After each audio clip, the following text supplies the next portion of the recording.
بسم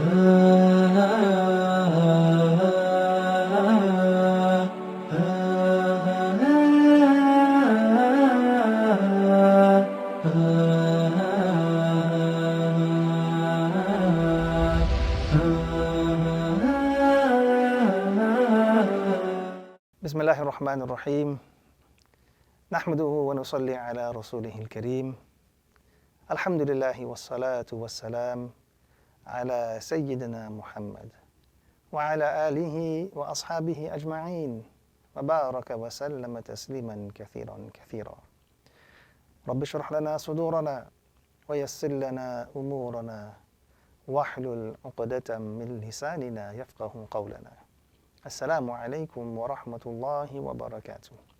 May the peace, blessings, and mercies of Almighty Allah be upon us all. My dear respected viewers, first of all we begin once again by praising Almighty Allah, by glorifying Him, and indeed we extend our utmost gratitude unto Him for all of the bounties and favors He has bestowed upon us. Indeed, Allah subhanahu wa ta'ala has showered us with His mercies, and Almighty Allah has indeed blessed us with the ultimate gift of life itself. At this point, we would like to welcome all of our viewers to another segment of the Al-Quran series. We do hope and pray that Almighty Allah blesses all of you. May Allah subhanahu wa ta'ala make this series a source of inspiration, a source of motivation, and above all, a source of education for us all. In this series, my dear respected viewers, this is an educational series, and in this series we explore all of the concepts that one may require to enable himself to be able to recite from the Arabic text of the Holy Quran.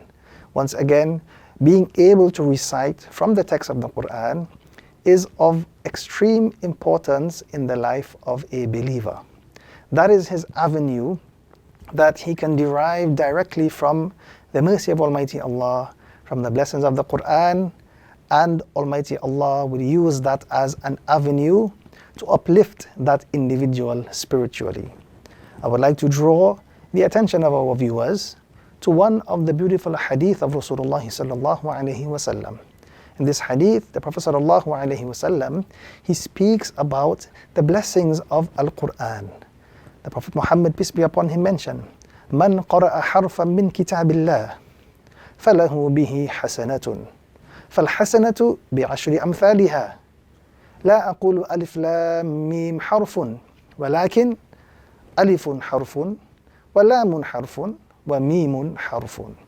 This hadith, the Prophet ﷺ has mentioned that whoever recites one letter from the book of Almighty Allah, من قرأ حرفا من كتاب الله, he is able to recite one letter from the book of Almighty Allah, he gets one reward in return. And then the Prophet ﷺ, he explained how that one reward is multiplied tenfold in the sight of Almighty Allah. He said, فَالْحَسَنَةُ بِعَشْرِ أَمْثَالِهَا, that one reward is then multiplied tenfold in the sight of Almighty Allah. A very beautiful hadith. And then the Prophet Muhammad, peace be upon him, he explained, لا أقول ألف لام ميم حرف. I do not say that ألف لام ميم is one letter. What I am saying is ألف حرف ولام حرف وميم حرف. Alif is one letter, Lam is one letter, and Mim is one letter. Meaning every single letter which applies in the Holy Quran and which is recited in the text of the Holy Quran merits one virtue, and then that one virtue is then multiplied in the court of Almighty Allah tenfold. So again, from this hadith we can see the importance of learning to recite the Arabic text. May Almighty Allah make it easy upon us all. At this point I would like to also begin by making that very special dua, Allahumma rabbana yassir wa la tu'assir wa tammim bil khair wa bika nasta'inu ya fattah.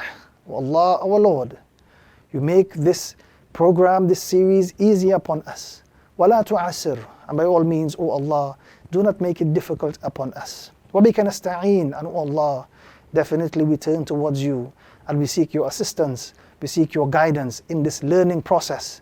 Make it easy upon us and enable it to be a means of our upliftment, our education, and our salvation, inshaAllah ta'ala.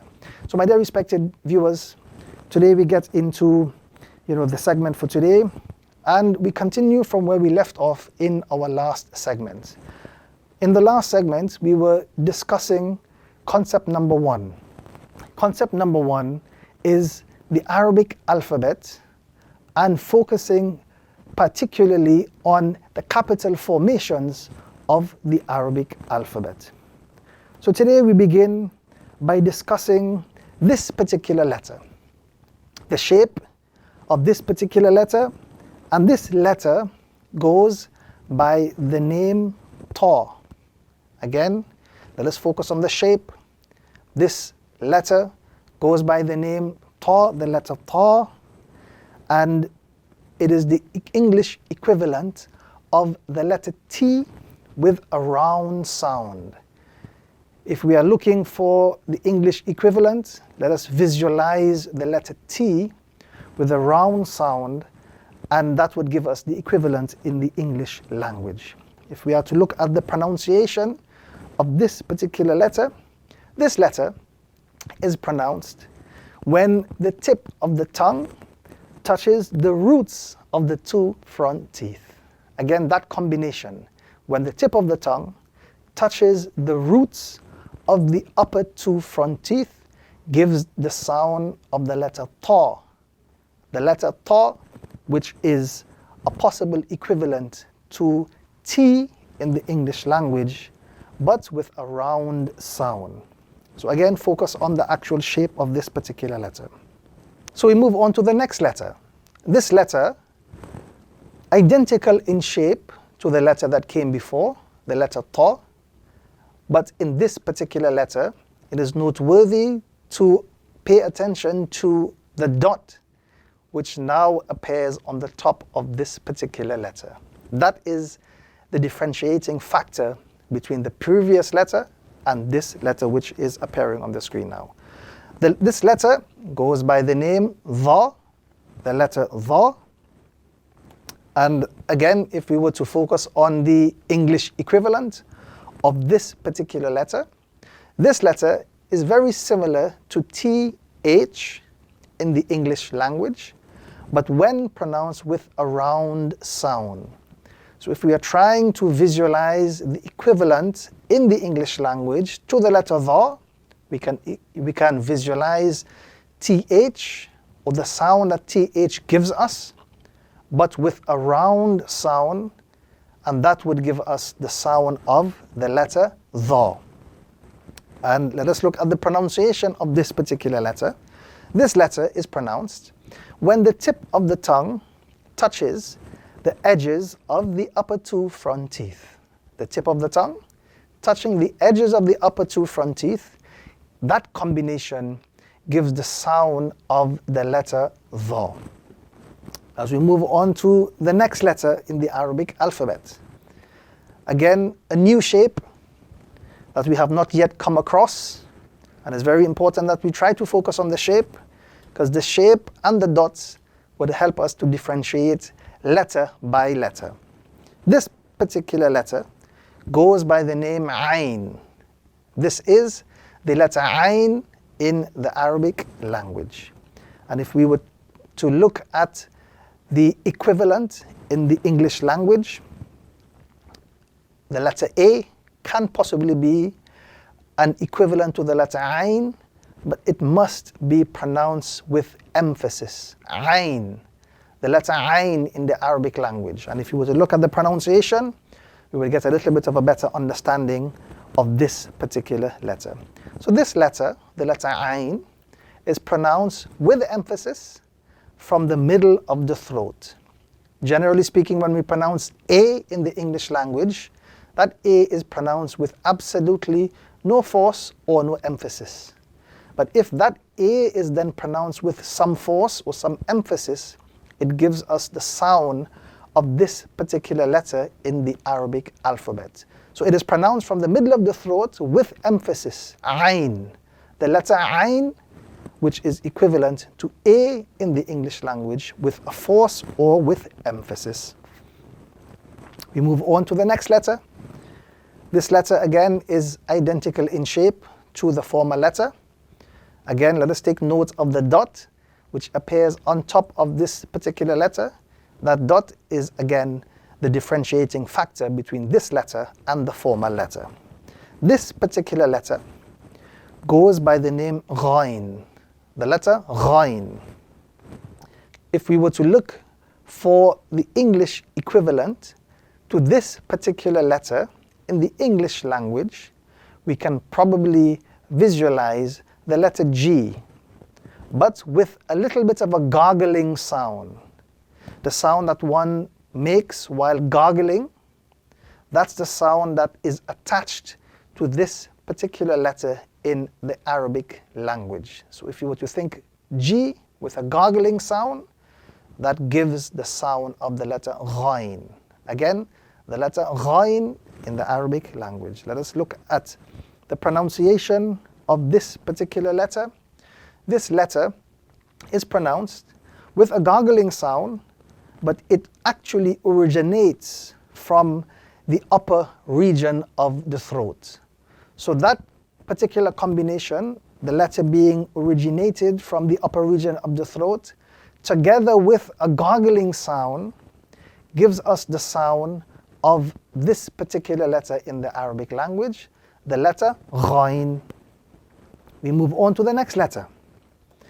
This letter, a new shape we have not yet come across. Again, let us focus on the shape of this particular letter. Also, let us take note of the dot that appears on top of the letter. With that combination, the shape and the dot, those are indications for us as to what letter appears in front of us. So this particular letter of the Arabic alphabet goes by the name Fa. This is the letter Fa. And if we were to look at the English equivalent, it can possibly be the equivalent to the letter F in the English language. So the letter F gives us the sound Fa in the Arabic language. And let us look at the pronunciation of this letter. This letter is pronounced when the inner moist part of the lip touches the edges of the two front teeth.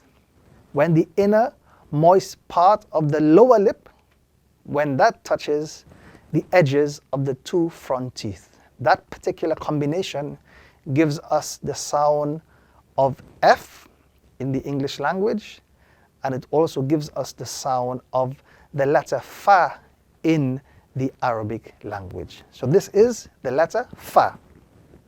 We move on to the next letter.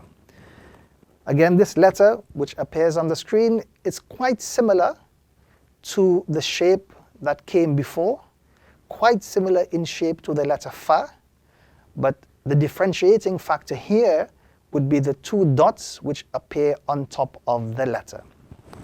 This letter of the Arabic alphabet goes by the name Qaf, the letter Qaf, and if we were to look at the English equivalent, can possibly be the letter Q in the English language, but when pronounced with a level of emphasis, the letter Qaf. And if we were to look at the pronunciation of this letter is pronounced when the root of the tongue touches the upper palate at the very back of the throat. Again, the root of the tongue or the back end of the tongue touching the palate at the back end of the throat gives us the sound Qaf, the letter Qaf in the Arabic language, or we can visualize in our minds the letter Q when pronounced with a level of emphasis in order to get the sound of the letter Qaf. So this is the letter Qaf of the Arabic alphabet. As we move on to the next letter, this is a new shape which is appearing on the screen. And let us try to take note of that particular shape, because this shape would help us to identify this particular letter. This letter goes by the name, the letter Kaf in the Arabic language, the letter Kaf.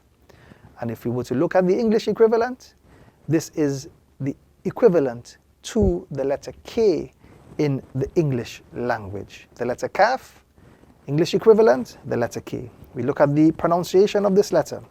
This letter is pronounced when the root of the tongue touches the palate. It gives us the sound of the letter Kaf, or the English equivalent, which is K in the English language. This is the letter Kaf of the Arabic alphabet. So we move on to the next letter of the Arabic alphabet, and we have a new shape that we are seeing here. This is a shape that we have not yet come across, so we should take some time to familiarize ourselves with this particular shape. This letter goes by the name Lam. This is the letter Lam in the Arabic language. If you were to look at the English equivalent, this letter is equivalent to the letter L in the English language. So when we're thinking letter Lam, we can visualize in our minds the letter L of the English language. Let us look at the pronunciation of this letter. This letter is pronounced when the tip of the tongue comes into contact with the gums of the upper two front teeth. So when we have a scenario where the tip of the tongue touches the gums of the upper two front teeth, that combination gives us the sound of the letter Lam, or it gives us the sound of the letter L in the English language. So this is the letter Lam in the Arabic language. We move on to the next letter. This is a new shape, once again, that we are seeing, that we have not yet come across. This particular letter of the Arabic language goes by the name of Mim. This is the letter Mim of the Arabic language. This letter, when we look at the English equivalent, can possibly be equivalent to the letter M in the English language. We look at the pronunciation of this letter. This letter is pronounced by the meeting of the inner moist parts of the lips. When the inner moist parts of the lips come into contact with one another, we get the sound of M in the English language, which is now then the equivalent to Mim, letter Mim in the Arabic language. So this is Mim, the letter Mim of the Arabic language. We move on to the next letter. Again, this is a new shape that we have not yet come across. Let us focus on the actual shape and take note of the dot that appears on top of this particular letter. This letter of the Arabic language is known as the letter Noon. The name of this letter is the letter Noon. And if you were to look at an English equivalent, we can probably think the letter N in the English language. We look at the pronunciation of this letter. This letter is pronounced when the tip of the tongue touches the upper gum. When the tip of the tongue touches the upper gum, we get the sound of N in the English language and the letter Noon in the Arabic language. So we move on to the next letter. Again, a new shape. We have not yet come across this shape. This particular letter goes by the name Wow. This is the letter Wow, and the English equivalent is the letter W. We look at the pronunciation of this letter.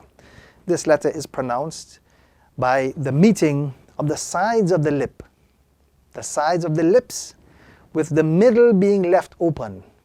That combination gives us the sound of W in the English language, but it also gives us the sound of the letter Wow in the Arabic language. As we move on to the next letter, this letter we have appearing here is the letter Ha. This letter goes by the name Ha, and the English equivalent is the letter H with a very flat sound. You look at the pronunciation of this letter. This letter is pronounced from the beginning of the throat, originates from the beginning of the throat. This is the letter Ha of the Arabic language. We move on to the next letter. This letter goes by the name of Hamza, the letter Hamza in the Arabic language. The English equivalent is H with a flat sound, with no emphasis whatsoever.